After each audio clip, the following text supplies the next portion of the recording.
ఇగో ఈడ జబ్బకు బ్యాగేసుకొని నడుచుకుంటొస్తున్న బుజ్జి గురించేనల్లా ముచ్చట.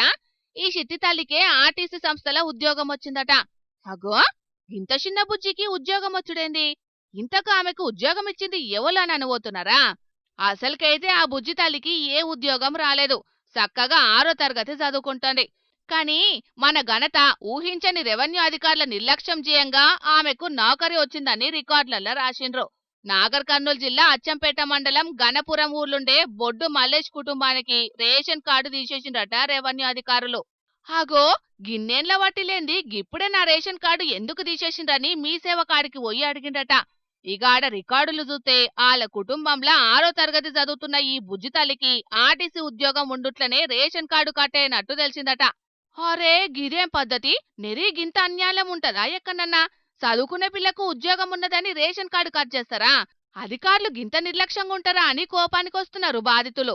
ఉద్యోగం ఇచ్చినా మేమన్నా పోయి చేసుకుంటాం. మా పిల్లల్ని ఇంట్లో కూర్చోబెట్టి మాకు తినని కన్నా అయితే బర్రె తెచ్చుకుని పాలు బర్రె పాలు అమ్ముకొని మేము తినాల్సి వచ్చింది. ఇల్లు ఉంటే ఇల్లు ఉందని అనుకుంటే అయిపోయినా నా ఇల్లు ఈఎంఐ కట్టకపోతే ఊక్కుంటాడు. ఆ బ్యాంకు గుంజుగా పోతాడు, 2 రోజులకే మా బయటకు దప్పుతాడు. ఆ జాబ్ మాకు ఇచ్చినా బాగున్నాను. నేనన్నా పోతా.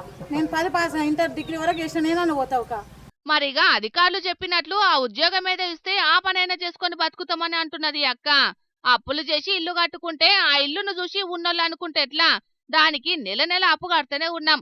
అన్నిటికీ రేషన్ కార్డు కావాలని అడుగుతూనే ఉన్నారు కాబట్టి అధికారులు మాకు వెంటనే రేషన్ కార్డు మంజూరు చేయాలని డిమాండ్ చేస్తున్నారు. చూడాలి మరి అధికారులు ఏం చేస్తారనేది.